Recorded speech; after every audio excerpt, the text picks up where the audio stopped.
See, in this world, there's two kinds of people, my friend. Those with loaded guns, and those who dig. You dig. Every gun makes its own tune. Welcome to episode 14 of the Magical Disneyland Paris podcast, all things magical and Disneyland Paris. I am Andrew Williamson, and it's nice to be joined again by Simon West. Hello, I'm back. Way! Each Magical Disneyland Paris podcast episode will have a different focus, be it an attraction, restaurant, or special element of the Disneyland Paris world. You already know that already, because obviously we said that 14 times in a row now. This episode we are focusing on Disney's Hotel Cheyenne. We will also hand over to you, the listener, and discuss your views and opinions. And we've got actually quite a lot of emails to get through today, Simon, haven't we? We've got a lot of emails, and that's great because I've never actually been to the Hotel Cheyenne. So, I mean, for me, this podcast is going to be nice and easy. I get to sit back and just have Andrew and the listeners tell me everything, which is lovely. So I'm going to talk to myself for about 2 hours, possibly. Yeah, and I'm going to enjoy it. I'll give you a brief history of my stays in Hotel Cheyenne. You've probably heard it before, or you've read it before when I used to write articles a few years ago. Yeah, my first visit to Disneyland Paris was actually was in Santa Fe, across the road.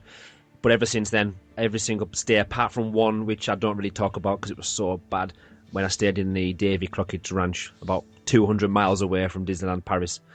But yeah, every other time I've stayed at Disneyland Paris, it's always been on site, and it's been at the Hotel Cheyenne. So it is close to my heart. Probably one of those places, even though I find it a really amazing place to stay, for lots of different reasons we'll cover in today's episode. It's one of those things, though, because I've stayed there from quite a young age, it's kind of lived with me. So it's kind of, I don't like change very much, so... Has it grown with you? Has it changed with you, or has it just been a staple feature of all your Disneyland Paris trips? And you've changed, but it's just still been there. It's stayed the same ever since. Not much has changed. I mean, like most of the Disneyland park, then, really. But luckily, as we get to the section in a few hours' time, yes, I am saying a few hours' time, we will discuss what is actually happening right now as we speak. And they are improving things right now. So we do love a good refurbishment in Paris, don't we? Things are getting refurbed and changed ever so slightly, so we'll discuss that. So yeah, I've stayed there, I think it's 9 times now. So wow. Hopefully I should be able to answer most of the questions. I've stayed in most of the different buildings. There's 1,000 rooms, 14 buildings. I'm not going to list all the names, but names, before I do say that, if you haven't stayed in the Hotel Cheyenne before, it is Wild West themed. That's something I need to say before I start reading all this information out, because you'll think, oh, there's a link to all this information. But if you didn't know, it is Wild West based. Calamity Jane, Butch Cassidy, Billy the Kid, Sitting Bull, Doc Holliday, they're the names of some of the buildings that you will potentially stay in if you book to stay at the Hotel Cheyenne. Do them names mean anything to you, Simon? I'm pretty sure some of them are characters from famous Western films, but to be honest, I don't really know anything about Western films either. So it's weird, it's all just going over my head, Andrew. Yes. Oh, you can see I'm passionate about this place because I didn't like anything to do with Western films, I was probably so naive as like a 16-year-old when I first went here. Obviously I knew what a Western film was, but I had no interest in it. But from staying at Disneyland Paris, from staying at the Hotel Cheyenne, has it changed you? It kind of got me into like loving the Wild West theme. Oh, fantastic. So all of these names, a lot of them, like I say, you know their names of characters from Wild West films, and I knew that as well, but I now know more about these characters, which we won't go into today, but from taking an interest from staying here. Do you remember the particular blocks that you stayed in? Do you have sort of a specific connection now to Butch Cassidy or maybe Sitting Bull? The only one, the ones I've listed, I listed them because I know the characters, but also I know the blocks because I've a vague recollection of staying in these ones. The one I remember the most was Doc Holliday. That's mainly because the sign out. They've all got individual signs outside each block, and they've painted them on the side of the buildings. It's such amazing theming. But I remember Doc Holliday, because they've got a deck of cards outside on the sign, and I had to walk under there and out of there every single day, and evening when I went back to the hotel room. But also that was the holiday that I went with my family, rather than being on the school trip with work. So he kind of, the link there was a lot more important to me.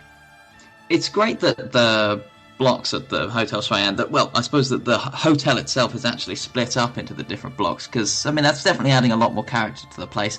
I know you could say Sequoia Lodge is sort of split up into blocks, kind of, but they're all the same. And you look at the other hotels, things like the New York Hotel, you know, there's nothing to differentiate anything. It's all the same. It's all a little bit monotonous. So it's nice that at the Hotel Cheyenne you have that kind of thing to add a different bit of character around the hotel.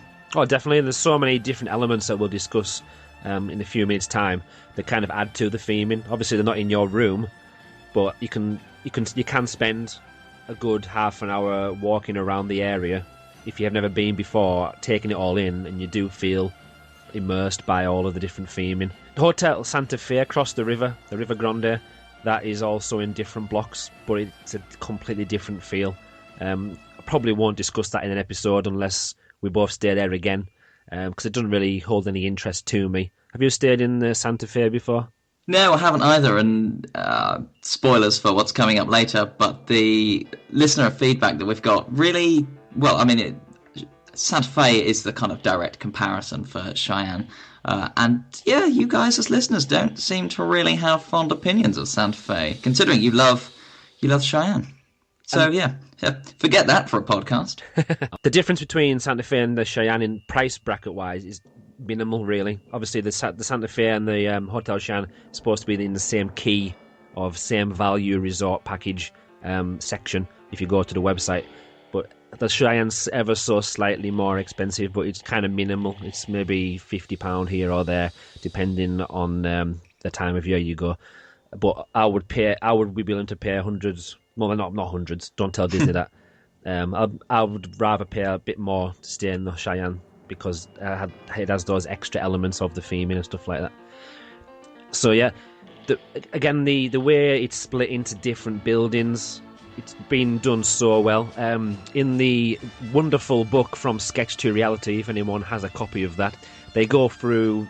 The section on Hotel Cheyenne is very, very small, but Robert Stern, who was the architect for the hotel, he also designed Disney's Newport Bay Club, incidentally. He was the only architect who was allowed to design 2 out of all of the hotels that we've got. So every other architect just had their own hotel, but he was in charge of 2 different hotels. Hotel Cheyenne is situated this is from the book actually, Hotel Cheyenne is situated on the banks of the river, naturally named the River Grande, that separates it from the Hotel Cheyenne. This is what Robert Stern himself said. Do you mean separate it from the Hotel Santa Fe? Sorry, is that what I said? Separate itself from itself. So you can't even read from the book. I wanted to represent the legendary West that French people marvel at so much. What I was going to say, actually, there's a plan here which is right up our street, Simon. He says, we even thought about including huge projectors to emphasise the guest's impression of being on a movie set.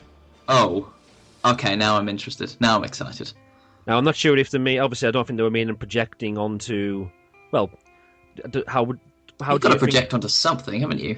Would it be? I mean, were they just thinking of kind of like big sort of movie projectors? I suppose you have that at the Santa Fe with the drive-in thing, don't you?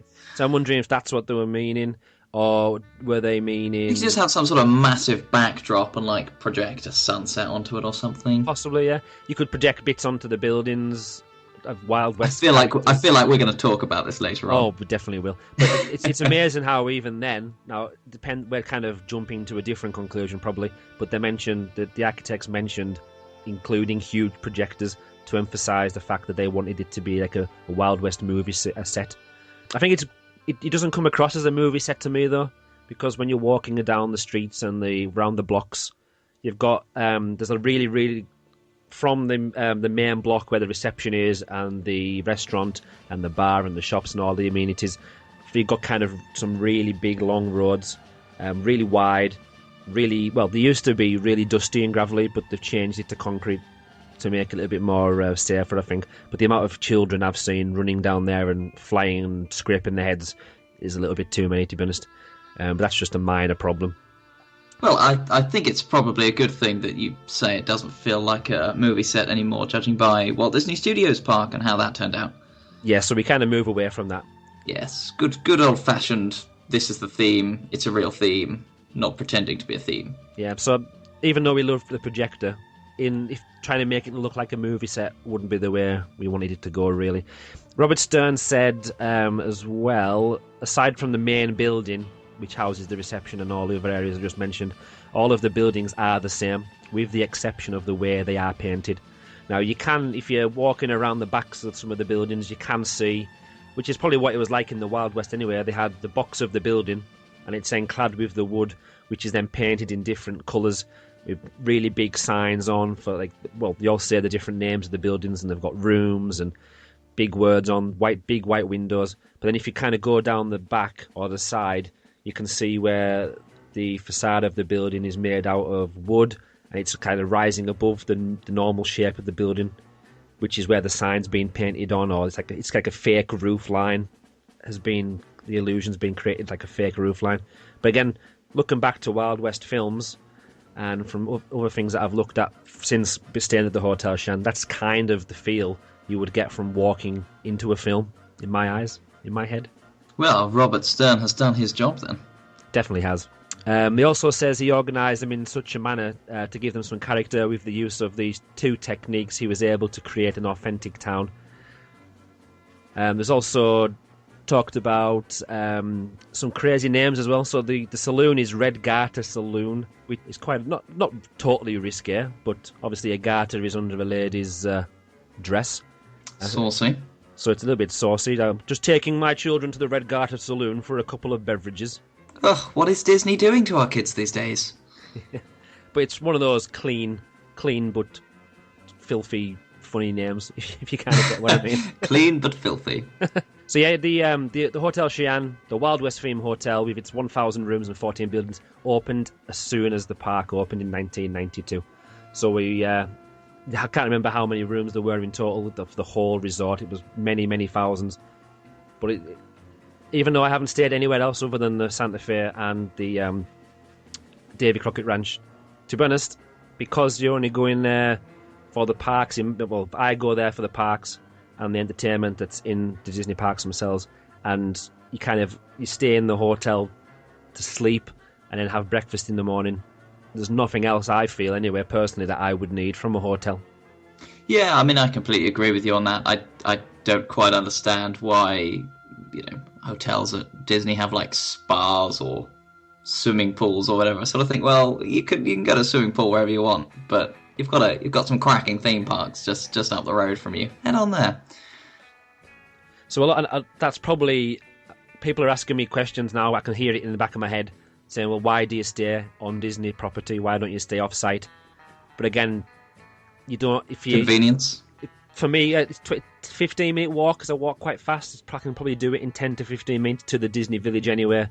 Well, there's a bus service as well, isn't there? There is. I used the bus, the shuttle bus, the first few times I stayed there, but because the weather's always been pretty nice. It's been cold, but it's been nice enough. I've always walked, and I've always found, especially now with the extra security, walking past the back of the Hotel New York, through the back of the Disney Village, the security section there, you kind of fly through there. Oh yeah, that's a lot faster than going through sort of the main entrance with the car park, rail station, etc. So if you were to go on the shuttle bus, you then need to go through the main security checkpoint as well. So it's kind of, you may be saving a little bit of leg time, and if the bus is there straight away when you get to the bus stop outside the hotel, you're probably still saving time by walking, if you can physically walk all that way. Maybe that's our DLP top tip for you then. There we go. Try walking. And the Lake Disney outside the Newport Bay, when that's lit up, when it's starting to be like even really early morning, or if it's twilight and it's dark when you're walking home, it's such a nice walk. And you've got the River Grande and everything like that, so it all adds again to the Disney magic. And I don't feel I would get that from staying in another hotel off-site.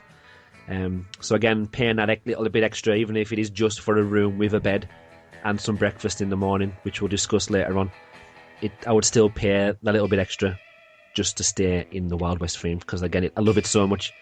And that's, even though I've never really mentioned Frontierland in Disneyland Park as being one of my favourite lands in the park, because Discoveryland probably is, but the Wild West theme links to that. There's no mention of it really, as far as I'm aware, from the Hotel Cheyenne to Frontierland. Maybe they could make a more obvious link, possibly, but it looks like they're going a different way, and we'll discuss that in the future section later on. But I kind of link them both in my head, so staying in the Hotel Cheyenne is getting me ready for going to Frontierland. Well, definitely. I mean, the Wild West theme carries across. It's an interesting one because you sort of think, well, why not, have a sort of Thunder Mesa mercantile building or something in amongst the many buildings at Hotel Cheyenne. But then I suppose the other thing is, well, Disneyland Park, it's got its own story, and you're outside of that. I mean, what then? Would you have the Disneyland Park story continuing into Walt Disney Studios Park? That would be a bit weird, but I don't know. I mean, actually, I don't think I'd be against any sort of continuity like that. I think that'd be quite a fun idea.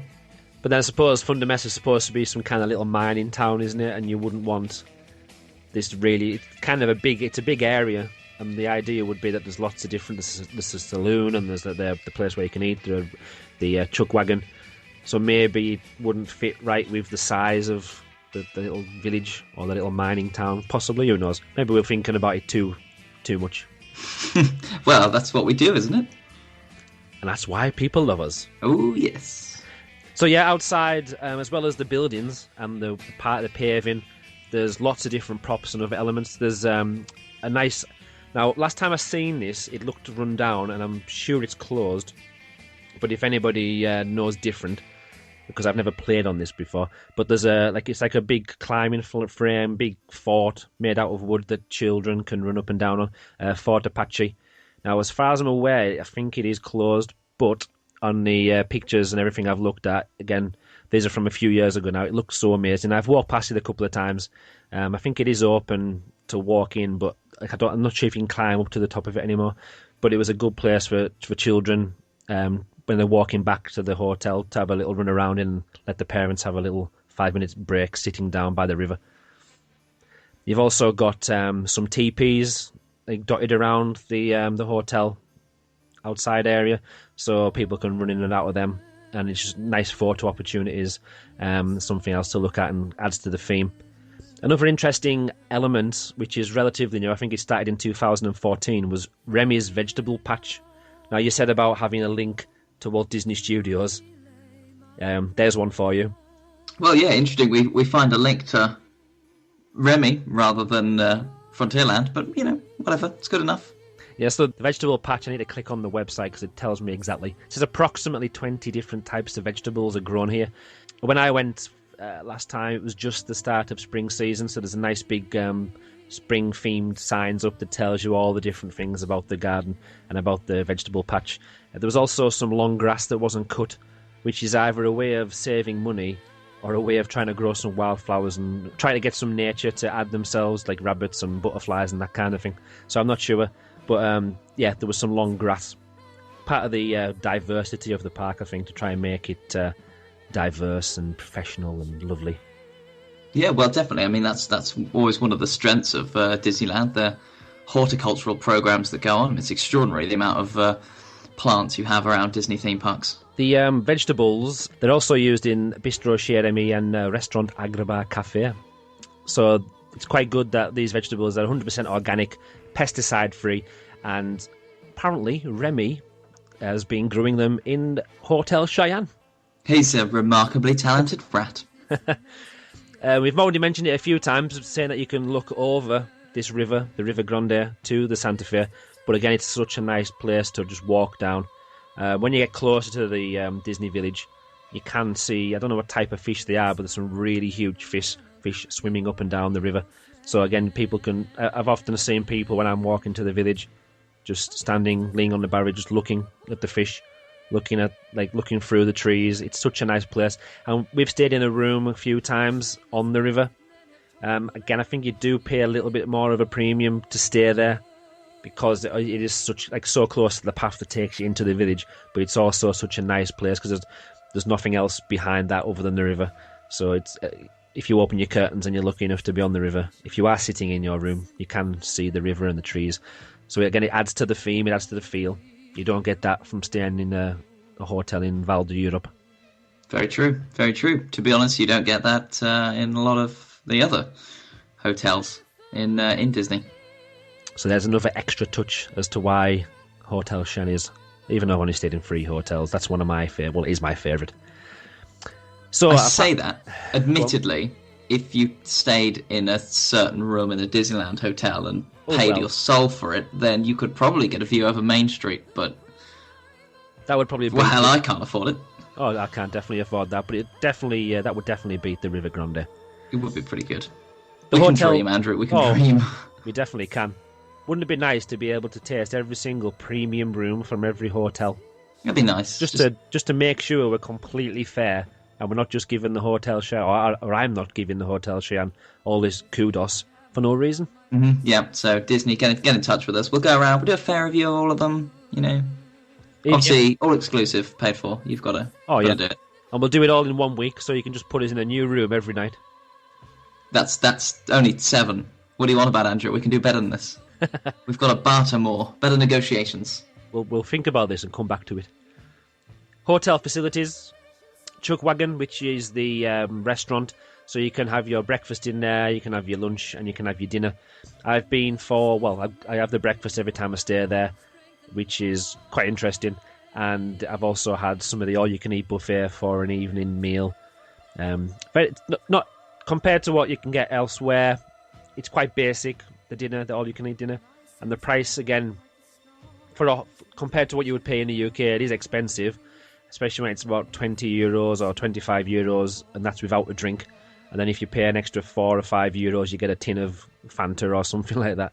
But the only reason I ate there was because I was feeling ill one night, so I couldn't face going out and eating. So by the time I went back to the hotel, and I kind of got my appetite a little bit, we went into the restaurant. So I wouldn't normally eat in there, but it was edible. There was sausages, there was all sorts of food that I would eat, and it was pretty tasty, really. The breakfast I mentioned just a minute ago about being quite funny. When you register or sign in at the hotel when you first arrive, as when we would go with school, we're given a time, so we haven't got a pick. But when I stayed with my family, they let us choose. Well, do you want a 6 till 7 or a 7 till 8 time? And they give you a coloured card, and then every morning you go down with that card at the time that you're allocated, and you show them the card.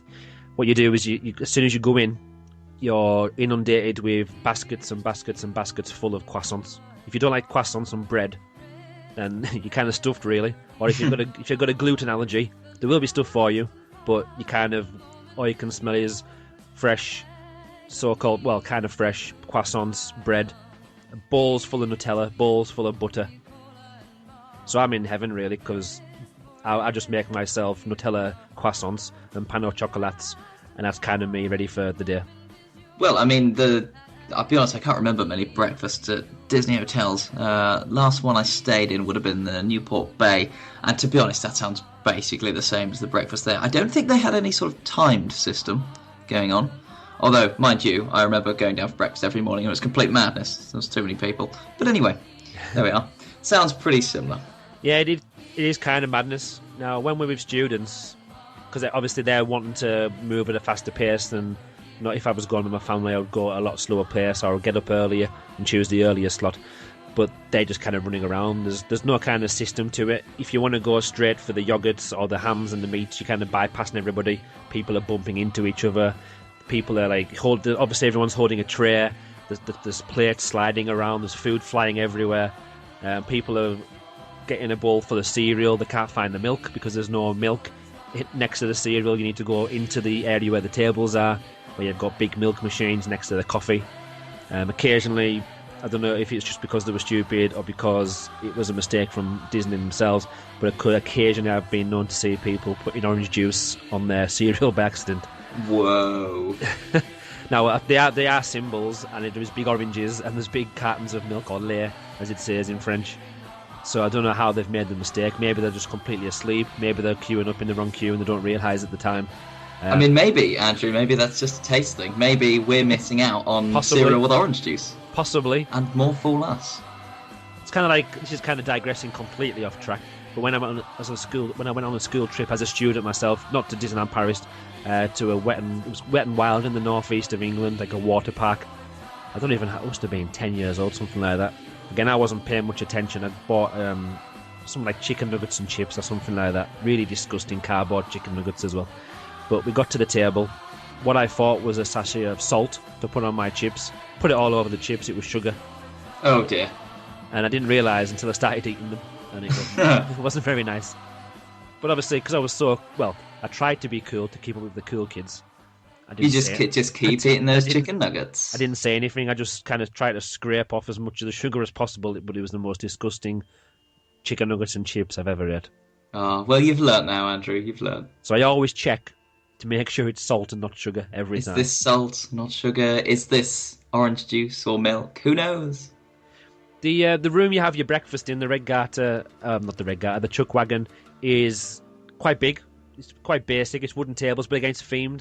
So you've got a bar area, which normally during the evening meal is where they would serve you some drinks, and they also take drinks because the Red Garter Saloon is connected to the Chuck Wagon Cafe. Occasionally I've sat in there for breakfast if there's been too many people, because it's kind of like an overflow area as well. But there's a bar, and I've got a picture of Noah doing this, so I might, if I can find it, I'll post it on Twitter. But the seats, the bar stools, are like horse saddles. So when you're sitting on against the bar, you're sitting on like a horse's saddle, as if you're riding a horse. That's very cool. So that was quite cool. If you look up, you've got all the wooden beams, you've got big chandeliers, which are like obviously old school, big wooden things. You've got carts everywhere. I've seen a couple of people come in and do it. Hasn't happened for a few years now, but I'm sure they used to do some kind of line dance. If it was somebody's birthday or something was happening, just all these servers would get into a line every half an hour or so and do some crazy line dance in the middle. Now that sounds great. That just came to me then, so I don't know whether I've had a dream about that or it actually did happen. I'm sure it did. So if anybody out there remembers it, because I'm doubting myself now, but please tweet us and let us know. Hashtag line dance Cheyenne or something like that, just so I can keep an eye on it. And there you are. That's our podcast question for this episode. Was there ever some line dancing servers at the Hotel Cheyenne?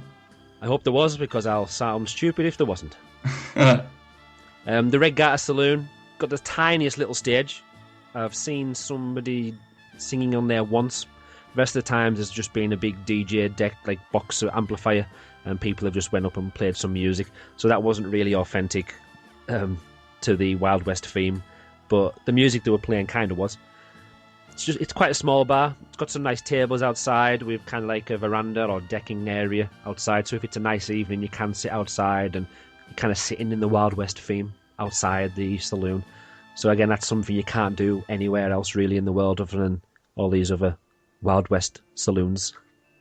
Well, it sounds pretty good to me. The shop as well is all well themed. The reception area, there's kind of like a covered area outside where the buses used to pull up, but they've changed that slightly, so the buses don't go right outside the Hotel Cheyenne now. But the covered area was, before they moved the characters away from the hotels, that was where you could meet Goofy. You could meet Goofy dressed in his Wild West gear, and we've met him quite a few times as we've arrived at the hotel, or when you're just walking through the reception area going to the shop. He was there at different times of the year, but then sadly they've moved the characters away from the hotels and into the extra magic hours in Disneyland Park. The entertainment outside, I'm going to talk about the rooms in detail in a minute, but the entertainment outside, just recently as August, which has just passed us by, there's a really cool barbecue which featured Chip and Dale. So for a slightly extra fee as well, for another fee that you have to pay for, you get all-you-can-eat barbecue outside. I think you can take it inside as well. So you got that, and you got Chip and Dale doing dances, and there's different activities and stuff that children can get involved in.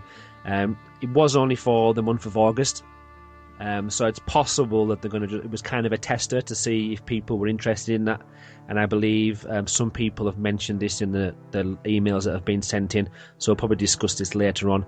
I also know that Steve from Dedicated DLP, he was there just recently as well, and on the Dedicated DLP podcast they've discussed this feature. So if you're interested in finding out more, you can listen to their episode about this, and we'll see what our listeners have thought about it as well. But it's something new, and hopefully they'll bring it back in future years. Well, it sounds fab, doesn't it? I mean, A, I love barbecues, and B, I love Chip and Dale, because the people that seem to do those characters are always completely mental and doing things they really shouldn't be doing. But, you know, it's great, isn't it? That's a kind of different live outside. You know, you can take a bit of time and have a barbecue. It's all you can eat anyway. All you can eat barbecue. What's bad about that possibly? So it's great that they're testing it, and I hope that it does come back. I mean, to be honest, I hope that we see it popping up in more places, frankly. I mean, why don't they have a massive barbecue in sort of one of the quieter, non-used areas of Frontierland? Oh, exactly.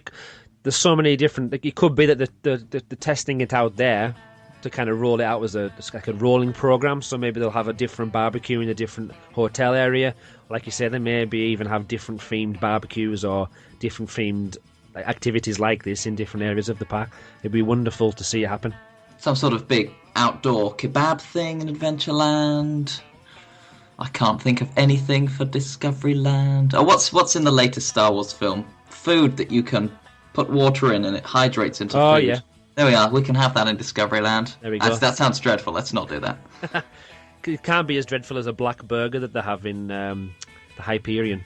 That looks terrifying. You know, in Japanese McDonald's you can get that as well. They're called squid ink burgers. Yeah, I've seen that. Yeah. Very, very scary. It's kind of like the time when Heinz brought out green tomato sauce. Oh, that didn't work out well for them. I tried it, and even though it tasted exactly the same, obviously your senses, your sight, just kind of... Your brain's going, oh, what are you doing? You should not be eating this. It's green. Exactly, that's not right. But a barbecue with Chip and Dale at the Hotel Cheyenne, that's right. Everything fits. It's a great idea. Now, I can't remember the answer to this question, so hopefully you know the answer. Which one's Chip and which one's Dale? I'm pretty sure Chip is the one with the black nose, because it's like a chocolate chip, and then Dale's the one with the red nose. I think. If I'm wrong, somebody shout at me on Twitter. Oh, they definitely will. You won't be able to sleep for weeks if you get it wrong. Because the reason I mention it is because a couple of people have mentioned it recently on Twitter and they've got it wrong. So really, sorry, but I wanted to put you on the spot to see if you were correct, and the people will tell you and find out because I don't know the difference.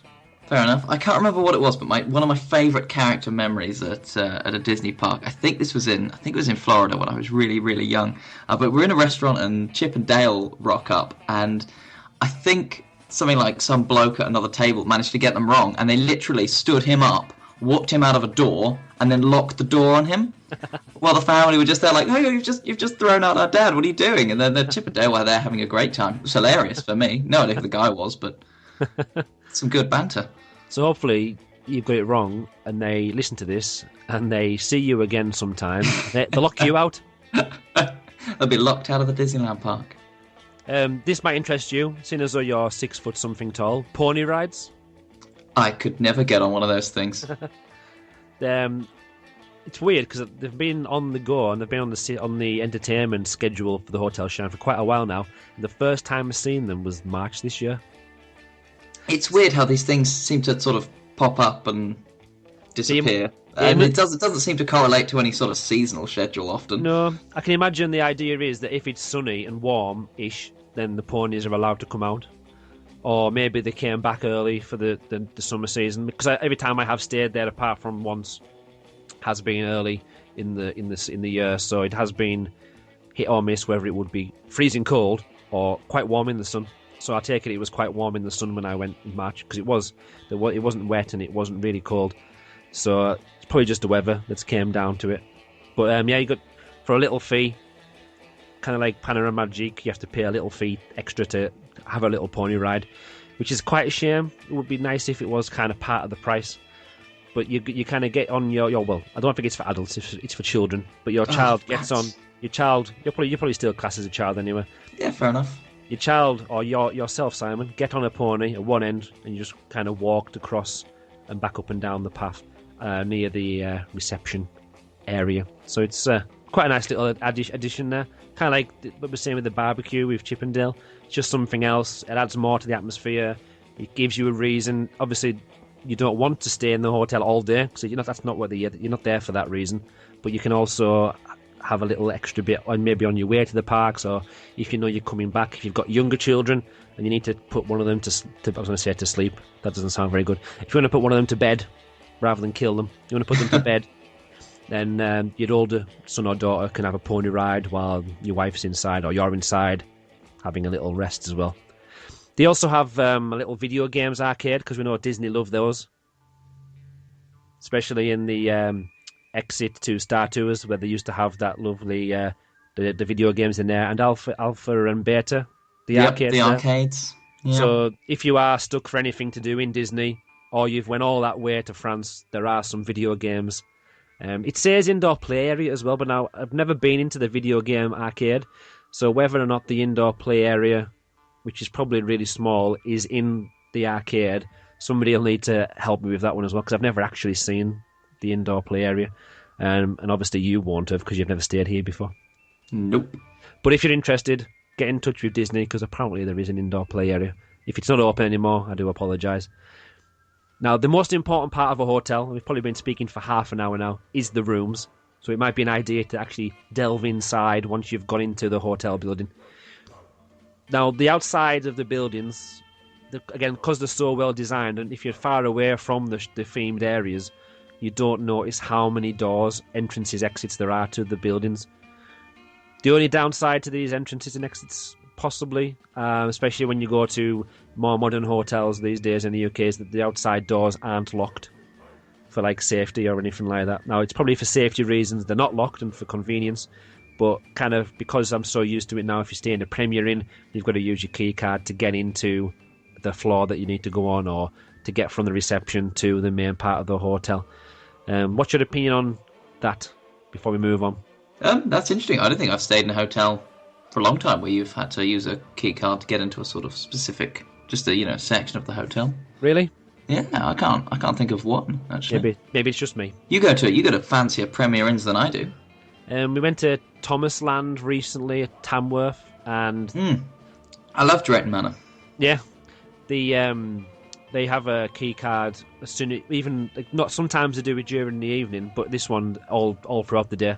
You need your key card to get from the reception area onto the landing to the rooms. Well, you see, Drayton Manor that's like my local theme park. That's just a day trip in the car. I don't need to stay overnight for that. Oh no, not at all.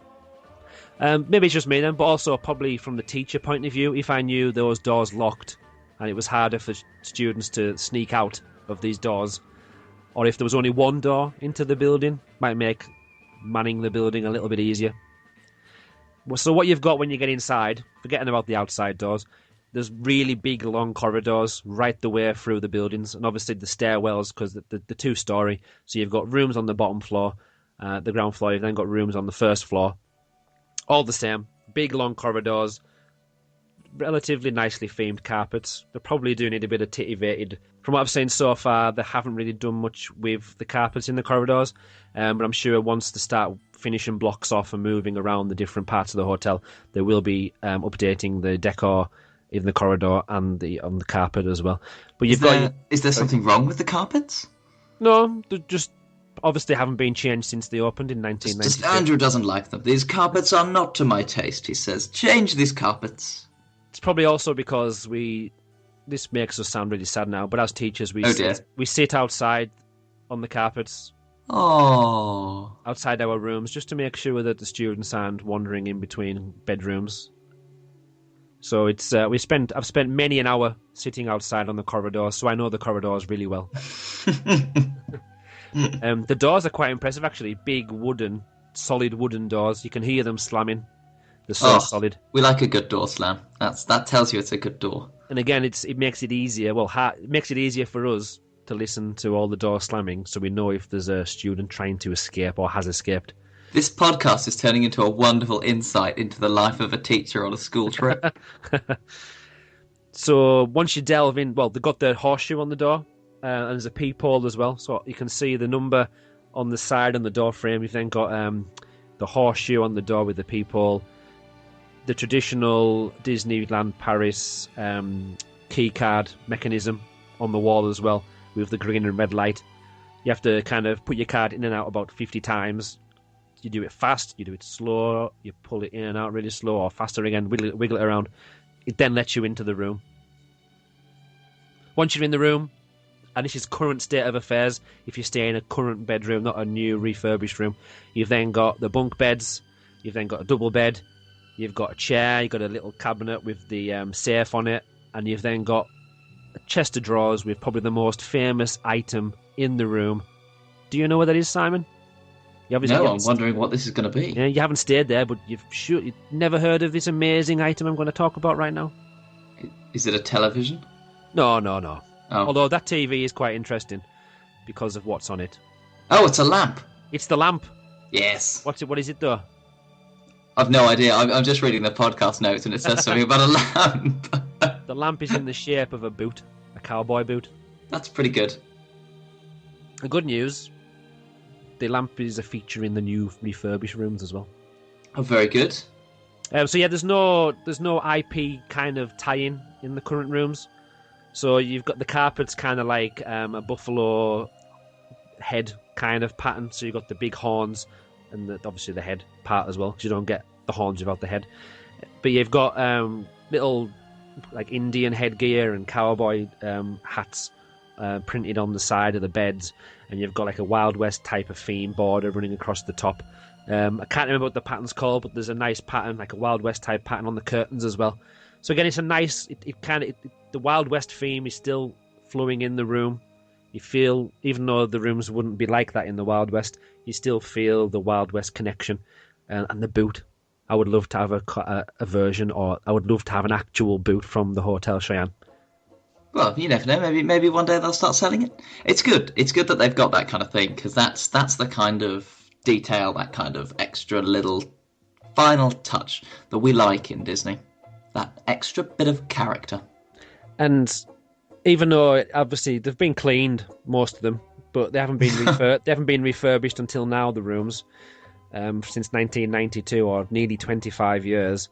But because of the Wild West theme, obviously they're not run down. I wouldn't say they're completely run down, but you don't notice it as much as you probably would in other hotels, because sort of goes with the territory with Wild West and wooden things, doesn't it? To have a bit of a rustic feel. Yeah, so like the wood's all scratched and it'll be all worn down, but because it kind of probably had that effect initially anyway, and you want the wood to look all worn because it is the Old West, then it adds to the rustic feel of it. So you kind of get away with it a little bit in here. The hotel TV features Sophie. Sorted! The top 10 countdown. We would miss that if it wasn't there. The bathroom has the same... Well, it has some fancy wallpaper that's kind of Wild Westy, and the same borders in the bathroom, but it's just a bog standard bathroom. They're probably the things I hate the least, well, like the least about the hotel rooms. The bathrooms are quite pokey and really, really outdated now. But you do get your free toiletries every day you stay there, as long as you use them or put them in your luggage every day. Clever. So I've got a box full of them somewhere in this house. You are the wily traveller, Andrew.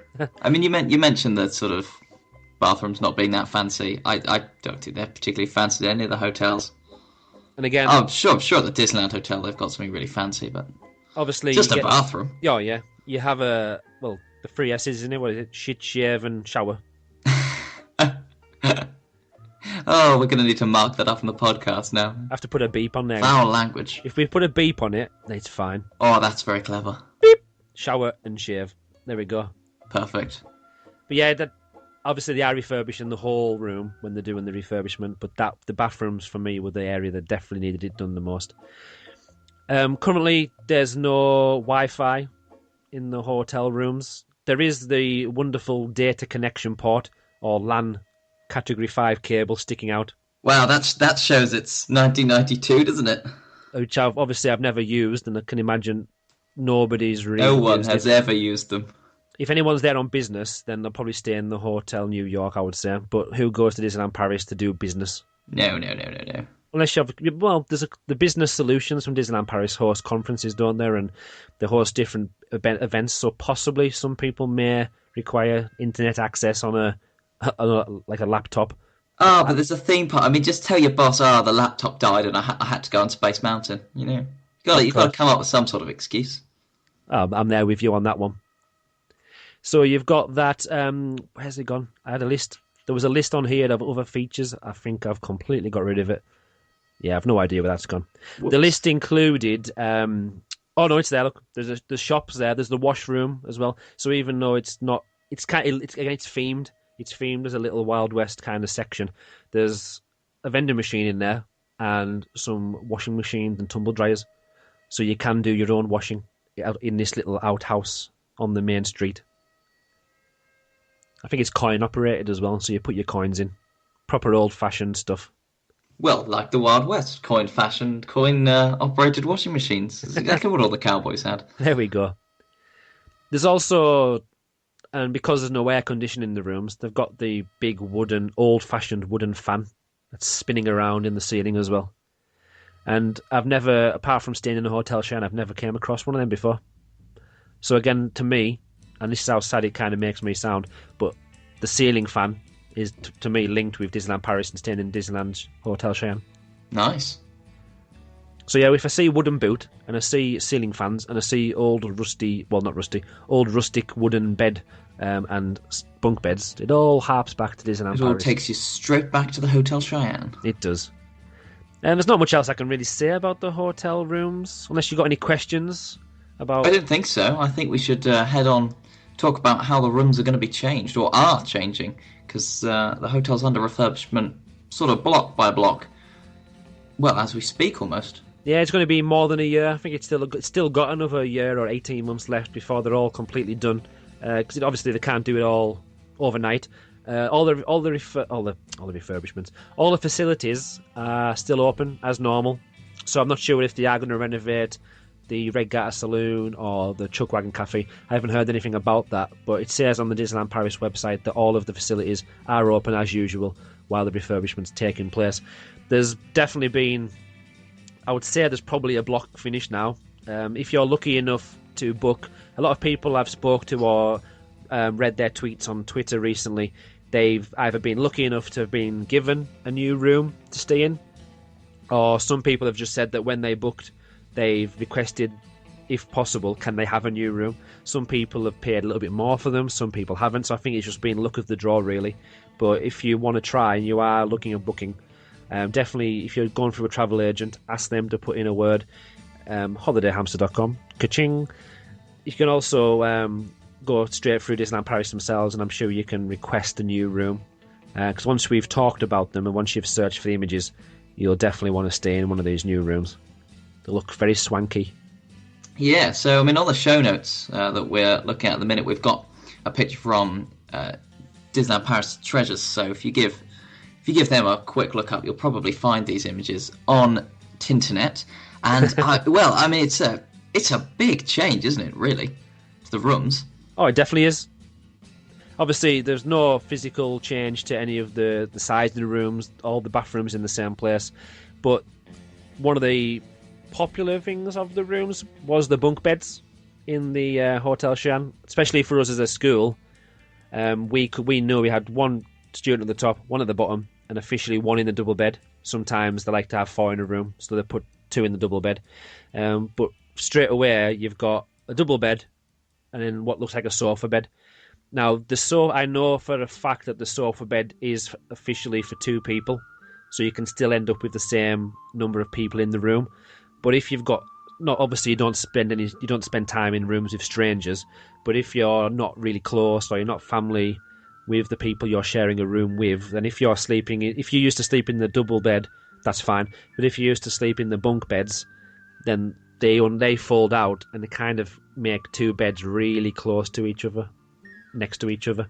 So that's maybe going to change the dimensions of staying in the Hotel Cheyenne a little bit, possibly.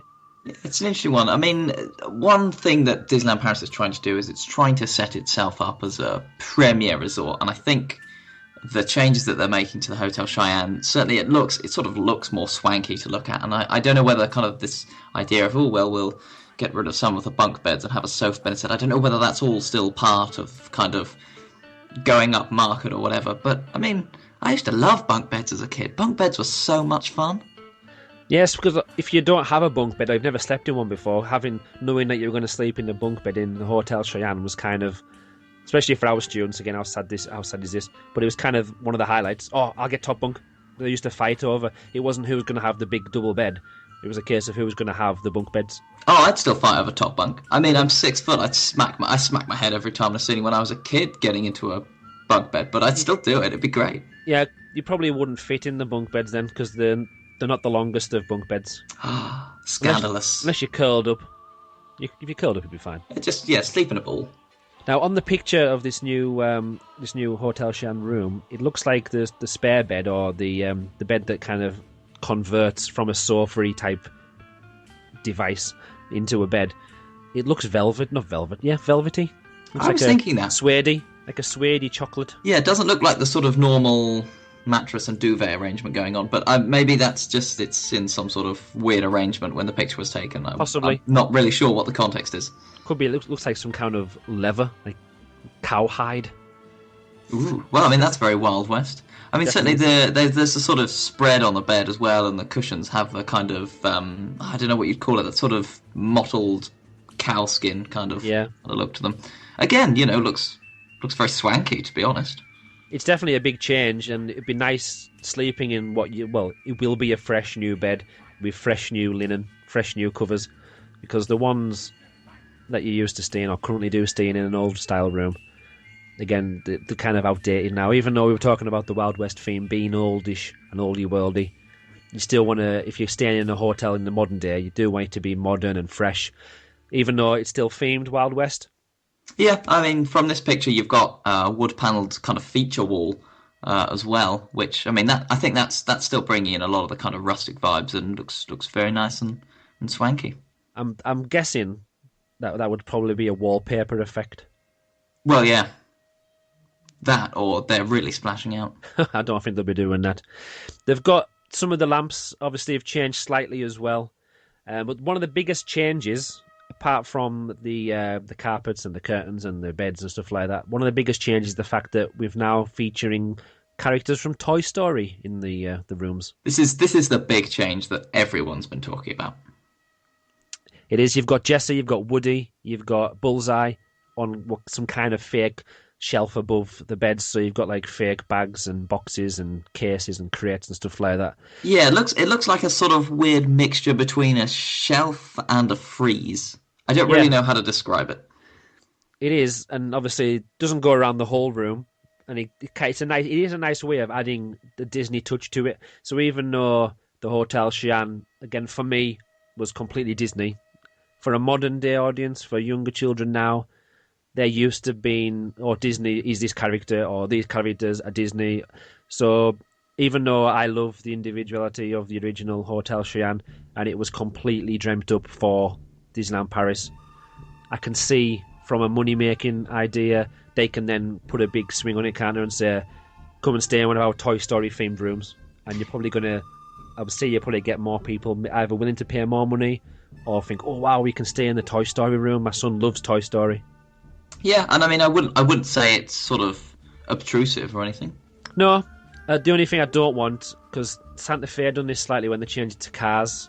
There's a lot more images of cars around on signs and on decorations. Again, it's not totally in your face, but I think, I'm hoping that we don't see, unless it's kind of like a meet and greet or they make it more entertainment outside. Again, I'm torn here. Would I want to see more Woody and Jessie in the Hotel Cheyenne, or is just the theming on the border around the top of the room enough for me? I can't decide. I don't think I will decide. Do you know where I'm coming from? I do. I don't really have anything to say to that because I don't really have an answer to it myself. I think I'm fine with sort of little bits coming in, little bits of film franchise IPs coming in, but yeah, you don't want it everywhere. It's nice to have something that's got its own character and that doesn't need to kind of sponge off some other franchise. Yeah. Good thing is though, the lamp, the shoe lamp as we're going to call it, is there, and it's still there. So these new Texas rooms, as they're called, are going to still feature one of my favourite parts of the room. You've got a nice new desk, you've got a new mirror on the other side as well. The door, which we talked about before with the horseshoe on and the gold handle, the big wooden door, that's still a feature of the hotel room as well. So it's really, really nice that they've still got that. So hopefully we're going to have new switches and new plug sockets on the wall as well, because in a few of the rooms, some of the sockets and some of the plugs and switches are hanging off the walls. So hopefully, obviously they'll fix them as well. On a different angle to the pictures that we've just been talking about as well, there is a nice. It's even though it's bigger than what's on the pattern on the wall, there's a nice picture of Woody and Jessie, and probably each room will have a slightly different picture of parts of the Toy Story franchise. Now, luckily, which is a very clever idea, I haven't seen anything of Buzz Lightyear in any of the rooms yet. That would definitely be a big mistake. Well, yeah, certainly, Woody and friends as cowboys from the Wild West does fit, does make sense. But yeah, Buzz Lightyear, maybe not. Mind you, then again, people say Buzz Lightyear doesn't fit in Discoveryland, which sort of doesn't. Very true. And again, off topic slightly a little bit, there was some Imagineers outside of Buzz Lightyear a few months ago now, looking at the outside of the building. So there's a few rumours, isn't there, about what possibly might happen with that. There are indeed. We won't digress too much, but if you are interested in that, then check out the rumour mill article we did, August 2016. That's where you'll find it. magicaldlp.co.uk. The lamps, again, it's kind of like another type of cowhide, isn't it? Or some kind of... It's definitely even though they're obviously fake, it's in the style of what would be some kind of animal skin with the nice big thick stitching on it. They've actually got embossed or imprinted onto the lamps, again, characters from Toy Story. So as we kind of picking this room apart bit by bit, more and more Toy Story is coming out. But again, it's nicely done. It fits in with the theme, so it doesn't it's not totally in your face. So it's, again, I like it.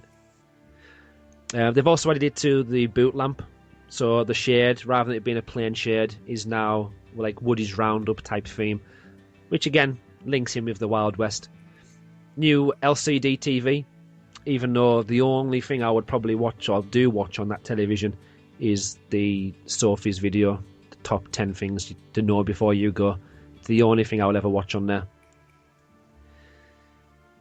What else? We've got the nice mirrors. The bathroom, it's exactly the same work surface. Nice big mirror.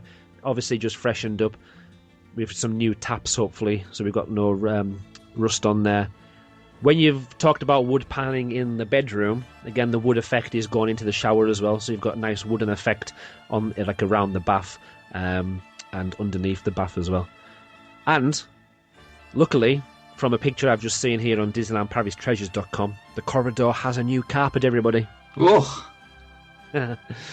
It's quite nice actually. You've got horses' hooves going up the centre of it with some stars on the outside, and then outside most of the time it looks like it's nearly every door, but I don't think it is. You got some like horses, or trying to tilt my head and see what it is. I think it's a cowboy on a horse, like a rodeo style, doing different poses all the way down the corridor.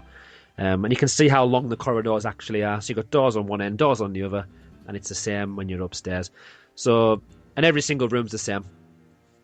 Our Texas room is what you need to go for. So make sure when you are booking to stay at the Hotel Cheyenne, you're saying, please put me in a Texas room, because I want to test it out. Another good DLP top tip. There we go. You briefly mentioned that you don't want to stay in a hotel in Disneyland Paris and use the spa, use a swimming pool. Now, there are some hotels in Disneyland Paris that do have these features, and it's mainly every single hotel apart from the ones I've stayed in, so Santa Fe, Cheyenne, and Davy Crockett Ranch. But again, would you feel that people would want these features in the hotel or not? If they said, right, we're going to come out, we're going to build a swimming pool, Wild West themed swimming pool, is it needed, yes or no? Well, I don't think so, no. But then again, I suppose if they want to have the hotel being, X amount of stars, I think you need that kind of thing to be able to claim that the hotel is so good. But why would you want to go swimming when Big Thunder Mountain is down there? It's down the walk. That is true. I don't think I would use it. It would be nice to think, I'll pack my swimming trunks. There's a swimming pool there. I can go and swim with Jessie in the swimming pool. The only thing I could possibly think would be if you're one of these people that likes to get up at 6 a.m, and that's even before extra magic hours. Maybe you could have a really early morning swim and then go to the parks. But that's true. Actually, would the pool even be open? Because I've stayed in Disney hotels that have pools and whatever, but I've never even considered using them. Yeah, I would never use them. But like you say about the star rating, it's one of those features that a lot of hotels, if they want to go for the more upmarket star rating, they do. It's one of the things that people are looking for on their list. So if they see, oh, Hotel Cheyenne hasn't got a pool, but the Hotel New York has, right, I'm going to go to the Hotel New York. Even if they don't use it, it could be something that sways their choice, even if they're never going to use it. Now, obviously, you've never been here before, so you won't even know how big or how small the bar is. But when I've been, it's never been busy, never been completely full. But maybe if they had some kind of bigger bar area, the Red Garter Saloon was more of an actual saloon rather than just like a section which is turned into a little saloon. I would love it if it was kind of like the Lucky Nugget Saloon, like a really, maybe not as big as that, but a nice big bar where there's entertainment on there. Would it take away from the village? Probably not, because not many people are using the village for entertainment.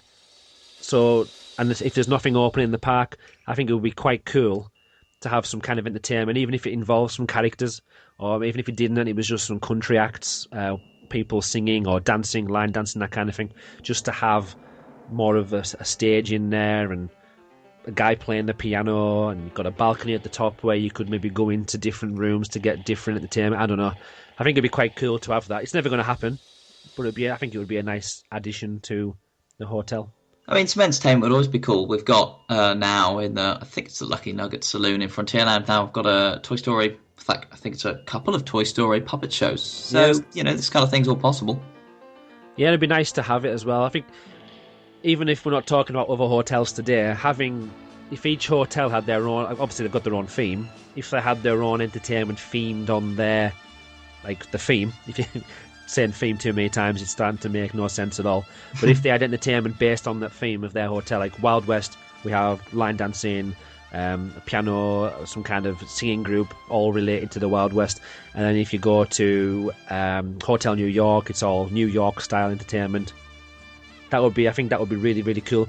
And even if you can't get enough guests coming through the door to view the entertainment just from that hotel alone, if you haven't got the occupancy or there's not as many people interested in it, it'd be still quite... I can imagine a lot of people have came over from different hotels to come and see the Chip and Dale barbecue.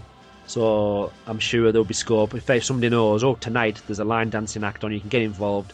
It's on in the Hotel Cheyenne bar. I'm going to walk across and do that at night time.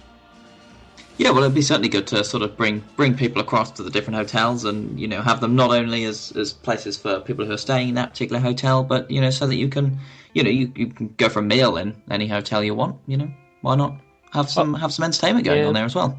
It obviously comes down to price. So if they did offer this, then if they're not going to make any extra money apart from maybe the snacks and the bar, then probably the price of the staying in the hotel would go up, which would then in turn put people off. And exactly. I mean, would you pay for that when the entertainment you really want is in 2 theme parks? Especially if they're going to be starting to put nighttime entertainment in Walt Disney Studios as well. Oh, that sounds exciting, doesn't it? That's another podcast for another time. Oh, it is indeed. But if once you've seen Disney Dreams, and I do watch it every time I go, but I don't watch it every night. And again, I always go on, there's a different type of trip, whether it's one with a school. If it's with the school, then I've got more of a need to be back at the hotel waiting for the students to come back. So I'm not rushing. If there was a show on or some entertainment happening in the hotel, I would be more inclined to stay there in the evenings once I've had a day in the park, and then I can wait for the students there. If it was with my family, then obviously I would stay out for Disney Dreams, and I maybe wouldn't go back to the hotel as early. So obviously everyone's there for a different reason. Everyone's got different wants and needs and opinions on what makes a good holiday. So I think having the option of something on at night time would be useful. 'Cause at the moment, you've walked through the Disney Village or you've got the shuttle bus, you go back to the hotel, you can pop in to the Red Garter Saloon, and there possibly might be something on the stage, some kind of tiny little show or just some music. But having something else, something bigger on offer to kind of keep people interested and out of mischief, if anything, at night time, I think would be a good idea. Something which is listed on our show notes, which we've kind of teased you at already, and it has to be mentioned in every single podcast: projection mapping. Oh, of course it's got to be mentioned. It's great. How could we use it in the Hotel Cheyenne, even though you've not been there? What do you think we could do? Have you got any opinions on that, or do you want me to dish my opinions out?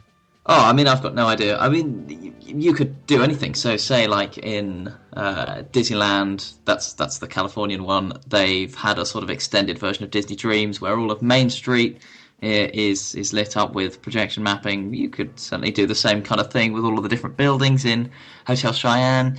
The only thing would be you'd want to do that at night, but then people kind of want to sleep at night, and I imagine that would probably get quite annoying if you had a room that was on the front of the building.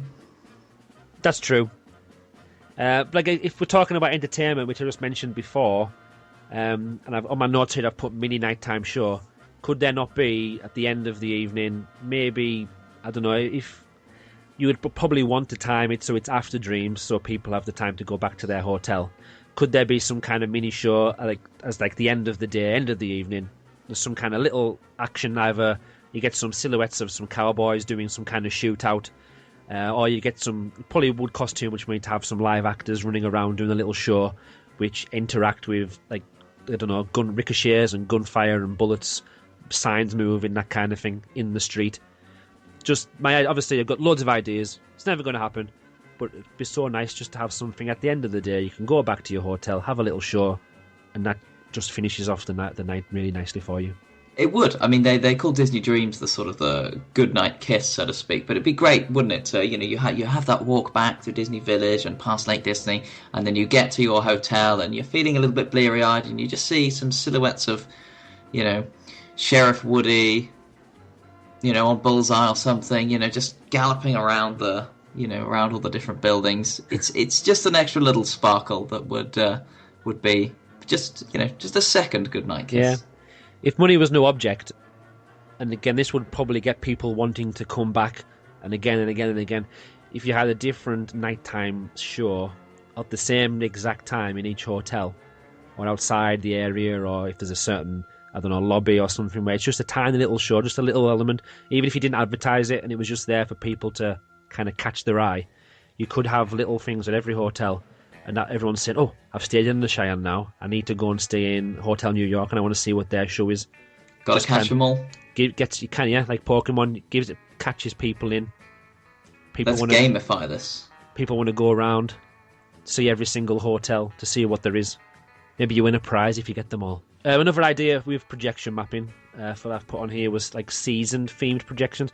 Now, obviously, in the Wild West, I've never seen a Christmas at a Wild West before, but you could maybe possibly do something with that on the show buildings, or even if it was in just the Red Garter Saloon, probably a little bit too small, but if it was the Chuck Wagon, and the building is so huge, it could be something projected into the ceiling. Maybe, again, silhouettes of people, or if there's balconies in there, so it could just be people projected on the balconies, walking around, just to give it the atmosphere that it's alive and the building is full of Wild West people, rather than just the staff and the cast members walking around clearing up your empty plates, just to kind of give it a little bit more authenticity of the Wild West theme. But we could talk about this for hours, the projection mapping section. But again, there's so much you can add with a little bit of technology onto the old theming of the outside of the hotel. You could just kind of make it that little bit more spectacular now. Just bring it all to life a little bit more. Yeah, so we don't want the building to warp and change effect or anything from that. Just little elements just on the building every now and then, or it could be a fake window that's on the building, and every now and then just somebody walks past the window.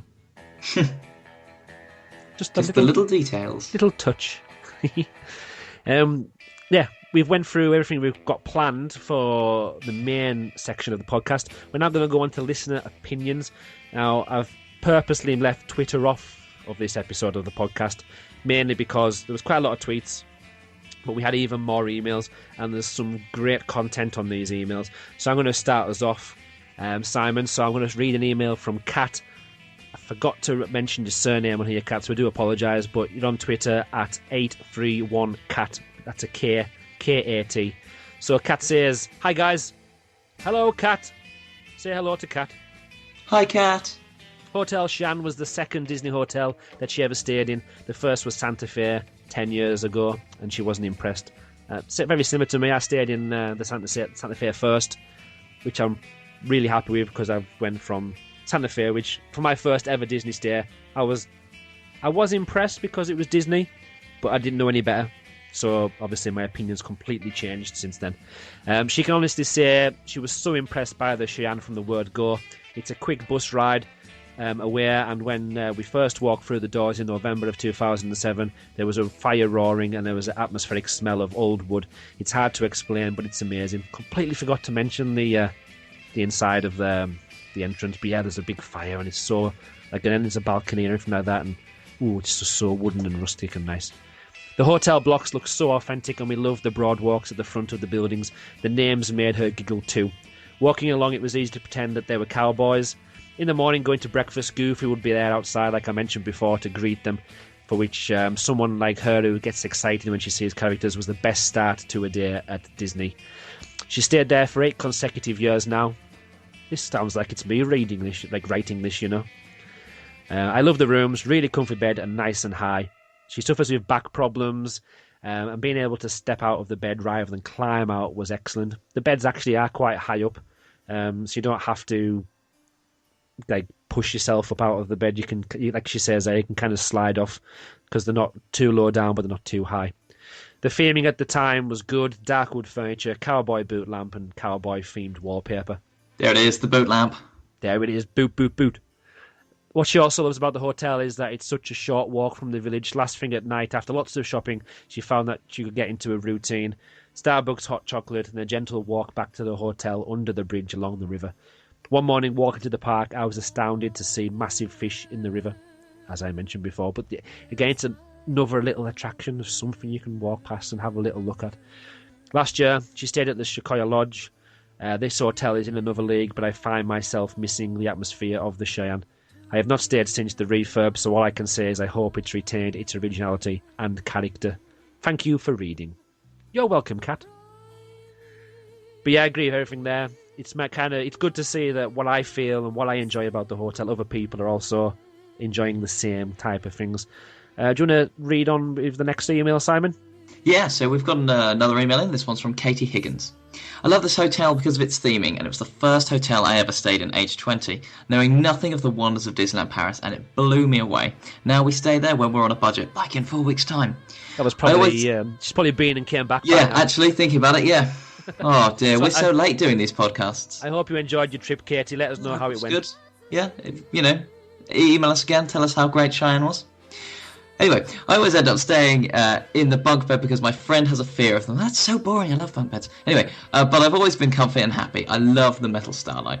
The breakfasts are a free-for-all, but it gives us an excuse to just go and do the extra magic hours and eat donuts for breakfast in the park. Yes, Katie, that's a great idea. Always a sensible idea. Forget, the most important meal of the day. It's nonsense. Have donuts. Get to the park. It's great. There's before you start reading the rest of it, there's a picture of me on our Instagram account, Magical DLP, eating one of my breakfasts, and that was Gibson Girl Ice Cream Parlour. Oh, good call. Waffles, Ben & Jerry's ice cream, and the biggest pile of squirty cream you could ever find, and that was all for breakfast. That sounds fantastic. There you are. It's perfect for a breakfast. That's going to set you up for a good day in the theme park. You don't need, fruit and veg or... No. Or croissant. Anyway, back to Katie. Never had a bad experience there. The shop is very good. Saved our skins a couple of times when we'd forgotten things. I remember when they used to do pony rides, but I haven't seen that for a long time. Yeah, as you said, Andrew, some sort of weird schedule going on with the pony rides. So she hasn't seen them for a long time, but I've seen them in March. So they are still happening. Last time I was there, anyway. But it's intermittent. You never know. So Katie's very excited to see the refurbished rooms at some point. Well, maybe you've seen them already. She'd always recommend the Cheyenne to people as holiday prices increase, especially if you're not planning on spending much time in your hotel room. Sounds like top quality advice right there. There we go. We've got lots of love for the hotel. Our good friend KG from Twitter starts off with saying, "Hello guys, it's KG from Twitter." Bonjour. Hello there. I'm glad you're covering this hotel on the podcast. The Hotel Cheyenne is my favourite hotel in DLP for many reasons. The visual and atmosphere of the hotel grounds, the reception area, the general store and the breakfast area make you feel like you're in the Old West, and adds to the feeling that when in Disney you're in another world. I have stayed there 4 times in a row, and I'll be there again for the 5th time this November in one of the new renovated Texas rooms. KG, you need to tell us what it's like. Send us lots of pictures that look even better than the old style, and I really like that style. But the new rooms do look amazing. The cast members there are always friendly and helpful, and I find that if you greet and communicate as much as you can in basic French, it goes a long way with the CMs. I guess that applies to across most of the park as well, really. The bus service to the park from the hotel is good and doesn't take too long. However, I do always do the 10-minute walk along the river, as it adds a little more atmosphere for me. Thanks for reading, and keep up the good work on the best DLP podcast, in my opinion. Thumbs up. Thank you, KG. And it's a top quality opinion. And there we have it again. This, just walk to the parks. It's such a nice walk. As you say, going along the river, and then you get the nice walk past Lake Disney and through Disney Village. It's sort of probably takes a bit longer, yes, but it sets everything up nicely. As KG says, there's just a little bit more atmosphere there, and that's what we go to Disney for. That's what we go for. That's why we pay a little bit extra to stay on site as well, in my opinion. So you do get to walk through everything Disney and get to walk through the village. Even as many people that hate the village, I still like it. For me, it's always been part of my trip because I've always stayed on site. So I've always walked through it on the way to Disneyland Paris. So it kind of gets me ready for getting to the park. Also, walking to the village or through the village to the park, it's kind of your warm-up exercise, isn't it? Because you're spending all of your day on your feet, running around on your feet, walking around, queuing. The walk to the park kind of is your warm-up, getting you in the mood. Yeah, and I mean that, you can burn the calories that you're about to just pack on with breakfast at Gibson Girl or donuts. Exactly. Now, I didn't plan this on purpose, but I'm going to take the next one, which means you've got one from our friend Paul, which is about 4 pages long. So that worked out well on my part. Lake Wade, as the first hotel me and my fiancée stayed in on our first trip to Disneyland Paris, it's always got a special place in his heart. The theming is so unique, with a fantastic atmosphere from the moment you walk into reception to the moment you turn out the lampshade in the bedroom. Go on, lampshade. With a great price plan, it's a hotel you need to experience, adding even more magic to the resort. And that's Plaza Gardens on Twitter, if you want to follow them and their interesting tweets. But yeah, simple, short and sweet, but it kind of agrees with everything everyone said. As soon as you walk through the front door, the music, the atmosphere, it's all there. And most importantly, the lampshade. The lampshade there again. Right, we have another email from Paul Hancock. It is huge, but it's got some absolutely fantastic bits in it. So, we first went to DLP in 2004 when my wife won a radio phoning competition. Damn, I wish I won a radio phoning competition to go to Disney. That sounds good. We had 2 nights at the Newport Bay Hotel with park tickets upgraded free from Santa Fe. That's a good choice. Upgraded from Santa Fe. That was well done. Yep, there you are. And absolutely fell in love with DLP. From the moment we got off the coach after a 17-hour trip from Newcastle, Andrew, you'll know exactly what that must be like. In 2005, we went back for a week and booked the Cheyenne to pander to my Wild West likes, and we fell in love with the hotel. We've been back to Disneyland Paris every year since, and when we stayed on site, it was at the Cheyenne. Santa Fe was the same price, but looked cheaper. Score Lodge was disappointing, Newport Bay was too big, New York Hotel was too corporate, and Disneyland Hotel too expensive. I think that's a really good summing up of all the hotels, to be perfectly frank. That's how Disneyland Paris should list them on their website. Yep. Santa Fe, that's it in a nutshell. Santa Fe looks cheap. Cheyenne is the best hotel. Sequoia Lodge disappointing. Newport Bay too big. New York Hotel too corporate. Disneyland Hotel too expensive. So you need to stay at the Hotel Cheyenne. Now, here's where we get into a bit of Disneyland philosophy almost. So, the Cheyenne is the Disney hotel at Disneyland Paris. The Pink Palace is too expensive to be serious. Everyone can afford to go to the Cheyenne. Walt said Disney was for everyone, and so is the Cheyenne. The theme is superb and consistent across the hotel. It appeals to young and old, male and female. The atmosphere in the hotel blocks, the restaurant, and even around the hotel estate is fantastic. Turning off the path by the Rio Grande, you enter a bubble that no other hotel provides. The area is quiet when you want it, rowdy when it suits. It always has little things that you didn't notice before. The reception and check-in area still gives me goosebumps, and I managed to sit by the Chuck Wagon entrance with a coffee for an hour last trip, just people watching. I wonder why you were sitting there, because that's the only place you can get Wi-Fi in the park. In the hotel. Just quickly, what's Magical DLP been up to on Twitter? Exactly. That's what you should be visiting when you're sat in the reception area of Hotel Cheyenne. Straight on to Magical DLP. None of the other hotels have the rest areas outside the room blocks. Good to sit, chat, coffee, beer, on a nice warm summer evening. New York Hotel has an outside bar area, I'm sure, at the back. Does it? I'm sure. Now, somebody said it didn't, and I said, no, I'm sure it does. But every time I walk from the Hotel Cheyenne and past the ice rink, which is sometimes got taxis on it. I know what you mean. At the back of there, I'm sure I've seen tables. Now, whether they're just... So have I, but I'm not sure I've ever seen anyone actually sat there. Or is that part of the buffet restaurant they have there? Possibly, but I'm going to say the tables are there so people can sit on them if they want. Yeah. I genuinely can't think of anyone ever sitting there, but... If you've sat there, let us know. Let us know. New York Hotel, sat there. All one hashtag, one word. All one word. The small area outside the Red Garter is also a favourite, and on numerous occasions we've struck up friendships with other guests of different nationalities while sitting with a drink for an evening. Once there's a few families there, the atmosphere is brilliant. That's great, isn't it? Disneyland bringing people together. That's exactly what Walt would have wanted. Exactly. The room quality is absolutely fine, and we've never had a bad room. The facilities are good quality without being overly expensive and fit the Disney ethos of fantasy and magic. Back in the Wild West again. The new refurbs look superb, and I hope we get one in October. Only downer is... Well, it's nearly October now, so have fun on your holiday. Only downer is the corridor floors are noisy at times. Other guests arriving late can disturb. And, of course, Andrew doesn't like the carpets, as we've just found out. The loss of the bunk beds may be an issue. We'll wait and see.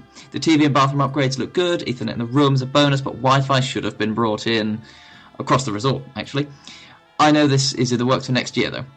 It's the only hotel... Sorry, I'm going to push in again. Go for it. Our travel provider, Creating Education one, they did say that when we go next time, which will be the end of February...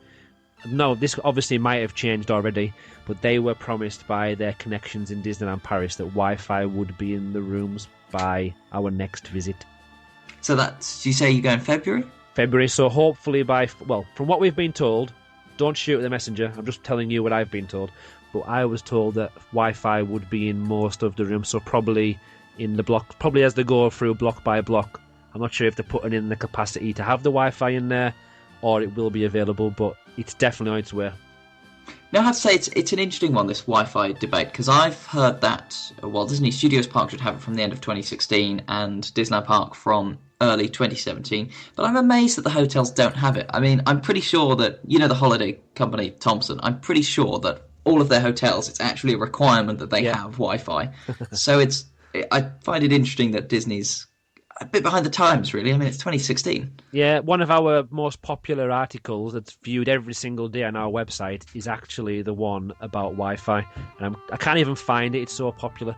But there's a map on there, and I'll try and link it in with... but we don't really do show notes, but I'll link it in somewhere. But the Santa Fe and the Cheyenne are the only ones that... I'm sure are the only ones now that don't offer it in the hotel rooms. Well, it's time that came along then. So I'm sure they're the only ones that don't. I'm sure every other hotel has it in most of the hotel rooms. Again, correct me if we're wrong, but that's what's on the plan on our Magical DLP website. Anyway, we shall go back to Paul. It is the only hotel on the resort that has an outside theming as well. The corral, the outside area, the bar, the pony rides, and now the barbecue and characters. It's a shame that the play areas, the teepees, Fort Apache, were left to decline, possibly being refurbished now. Andrew, do we know anything about that? No, that's what I was mentioning before. When I last went there, they did look run down. You could go into the teepees. I haven't heard anything about Fort Apache, but it's another bit of entertainment or something to keep the kids occupied if you want them to run off for 5 minutes while you're at the hotel. So it'll be lovely to see if they were refurbished. And if they're not going to be refurbished, they kind of need to be taken down. I agree with that. Paul's not sure, though, about adding the Toy Story element to the theming, but to be fair, it is subtle from what he's seen, and yeah, I'd agree with that statement from what we've seen. Here's the most important thing I think Paul has to say, and we still have the boot lamp smiley face. Come on, get in! There we are, brownie points for Andrew and his boot lamps. He loves the boot lamps. If I don't get a boot lamp for Christmas, that's it. I'll get one on order now. The Red Garter could do with redecorating, as it's a bit shabby, and the restaurant needs more drinks machines, toasters for the breakfast scrum, and as we learnt this morning, what am I on about? This podcast hasn't been that many hours long. As we have also learnt in this podcast, also need some more milk machines by the cereal. Chaos is occurring. The small games room by the shop is a bit run down now, and the games machine needs modernising or just fixing and maintaining. Get rid of them. Get rid of them. Fair enough. There's no games machines in the Wild West. That's very true. Who needs games machines anyway? It's a theme park. Bigger things to do. Deal appears our family holiday, even though the kids are now 28 and 21. We go for a week, have 4 or 5 days, Disneyland Paris package, and 2 or 3 days in Paris. We stay off-site when not using the parks, but we always book Cheyenne for the package. Me and my wife often take weekend breaks to Paris, but we always manage to visit Disneyland Paris, and we always have a meal, a drink, and a chill-out at the Cheyenne. Cheers, Paul. An amazing email. And again, it shows all the different elements. When you think of going to a hotel, from mostly any holiday, apart from maybe if you're going to Spain or you're going on an all-inclusive holiday and you want as many features as possible, you probably wouldn't even use half of the stuff that people are mentioning in the email, if you know what I mean. You got the theming, the atmosphere in the restaurant, in the entrance area, all the different parts of the rooms. Even though sometimes you talk about it, you think, oh, it's quite simple. There's so many features and it all adds together to one amazing package. It does. I mean, what's very clear from all your emails, from everything that you've sent us on Twitter and Facebook, you guys love the Hotel Cheyenne. It's so, so popular. And if you don't love it, you missed your chance to tell us because you haven't emailed us in. Tut, tut, tut. So, from our research, and according to 100% of the sample from Magical DLP, 100% of people love the Hotel Cheyenne. That's a real statistic. That's 100% fact. An email from Alan Wheeler, our last email of the podcast. He goes on to say, "Hi Andrew and Simon, we've not stayed at the Hotel Cheyenne, but have this August gone to eat there at the Chuckwagon Cafe for the Cheyenne barbecue." So he actually went to the barbecue. We walked in from the village, and as soon as you walk into the grounds of the Cheyenne, the theming hits you right in the face. It really is very good and totally Disney. The real reason we were tempted to eat there was because of the good reports he had heard about the characters at the barbecue. They did certainly not disappoint. In rotation, there are Chip and Dale and Goofy. Whilst Goofy is great, the real stars are Chip and Dale. Yes, Chip and Dale. Woo! We were there, I think, for 4 rotations, and they were really on great form. Sometimes moving through the outside tables, dancing and playing with the country singers band. I forgot there was a band. That's another good element. That's very cool. Or once got loads of kids sat around them and playing with them. The food was decent. Pudding's very good. Now I'm one for a very good pudding. That is a very solid point he's made there. If the puddings are good, that's it. That's great. See, normally if I go to an all-you-can-eat buffet, if there's something I'm not particular, if it's something I don't want or I'm not sure about the chicken, I always go for a good pudding. Yeah, I mean, to be honest, whenever I eat at a buffet, I get to the puddings and I'm so stuffed. Why did I eat so much of everything else? But you still find some room. Oh, definitely. And I've learned now that you go for maybe one full decent plate of main, then about 4 puddings. Just to make sure you're going through all the puddings. Lemon meringue pie, chocolate cake, ice cream. Gotta try them all. Go for it all. It would be rude not to. Unfortunately, it seems that the barbecue is just for August, but if it's on when you're there, I'd certainly recommend it. As for staying at the hotel, we've previously stayed at the Santa Fe, and he personally thinks he prefers the surroundings of the Cheyenne. Keep up the good work. All the best. Our friend, Alan Wheeler. Thank you, Alan.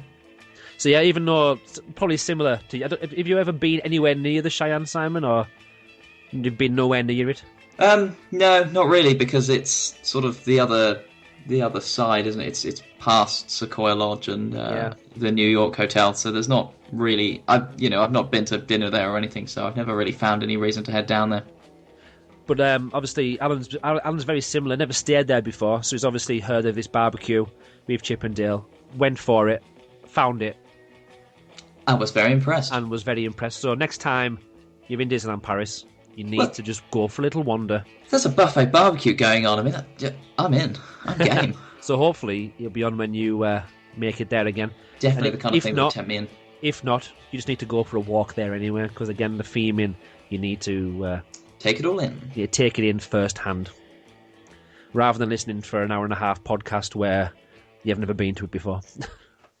But hopefully it's painting a picture now of all the amazing stuff, and you're definitely going to make your way to it. Well, it's painting a very good picture. There we go. And talking of pictures, all you need to do is search for Hotel Cheyenne, and you can find thousands and thousands of pictures of the hotel from many different angles.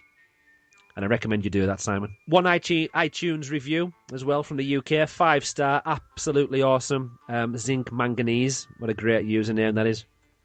I adore this podcast. The sheer wealth of information that is brought up makes it really interesting to listen to, which is balanced nicely by the humour in the conversations between the two wonderful hosts. I didn't realise we tried to be humorous. I thought we were very serious. It's very serious, yeah, 100%. There's no banter or laughing we don't do that. There are no jokes. Zero. Zilch. Nada. Anyway, I have been listening to these podcasts on the way to and from GCSE exams, and they've really helped me to calm myself down before exams and prepare my Disneyland knowledge before my trip later this month. Awesome podcast, guys. Now, the date's not on this, but this probably was a couple of months ago now, especially when it was talking about GCSE exams. So, Zinc Manganese, you've had a shout-out. Tell us, how did you do in your exams? Yeah, I hope they went well. Hopefully they went very well for you. Hopefully you got to what you wanted to get for the next level, college, sixth form, apprenticeship, best whatever. of luck with that kind of thing. Hopefully, well, you will have received those a couple of weeks ago now. Tell us how you've done. But also, you've said there you had a trip to Disneyland Paris later this month. You've probably been and came back now. Yeah, let us know how it was. Tell us how your trip went. Email us on podcast@magicaldlp.co.uk. Tweet us at magicaldlp. You can also tweet Simon on @SimCityWest. Hello. Hello there. So yeah, get in touch, let us know how you went. If you haven't left us an iTunes review yet and you're out there in the wild west of podcast world, give us an iTunes review. If you don't listen to us on iTunes, still sign up to iTunes, give us an iTunes review. It makes us look better. We love iTunes reviews. Makes us climb the rankings. Huzzah! Get more listeners, we get more podcasts, hopefully. So, there's not much else to say, other than we're going to wrap this up now. I'm going to go back to the script, because there's a script? As you can tell, all that's unscripted until this last section. Are you ready for me to do this last section now, Simon? I'm so ready for this. Let's go. The focus of the next episode of the Magical DLP podcast will see me and Simon discussing the world-famous Walt Disney Studios attraction. Wait for it. Armageddon. Hey, we love Armageddon. Yeah! Best thing ever. Get excited. Let us know your opinions on this infamous attraction, good or bad. Please, email us. Please send us something good about this. There's going to be a lot of depressing things to read otherwise. To be honest, I'm looking forward to mentioning some good things about the attraction. Yeah. It's going to be a balanced podcast, isn't it? We're going to give both sides of the coin. It needs to be both sides of the argument, yeah. Email us at podcast@magicaldlp.co.uk. Message us on Twitter. We're on Facebook or on our website, magicaldlp.co.uk. As I mentioned, you can leave a 5-star iTunes review and get in touch. The podcast is nothing without you. So yeah, it's going to be really interesting finding some information out about Armageddon. It is. I mean, there's some spacey things, and then there's a lot of fire. Flashy things. Yeah, some sort of shaky things. Movie things. A Russian bloke speaking English. TV that talks for an hour. I'd forgotten the pre-show. Why did you bring the pre-show up? Well, it's okay. We're gonna read the pre-show script word for word. If there's nothing else we can talk about the attraction, we're gonna do the pre-show. Yeah. And we're gonna reenact the whole film. Andrew and Simon present the pre-show. It's been great. We do a brilliant job of it. Now I'm just wondering, should we do a spin-off episode? And we could do that for real. How funny would that be? Anyway, thanks for joining us for episode 14 of the Magical Disneyland Paris podcast. If you forgot what our hashtag questions were, listen back to the podcast again, because I forgot what they are already. I've forgotten them as well. I'll have to listen to it again. But yeah, answer our questions, whatever they were. I think it was pony rides, a fort. What else was there? I can't remember now. Listen to us again on iTunes. Until next time, goodbye, my friends. Goodbye.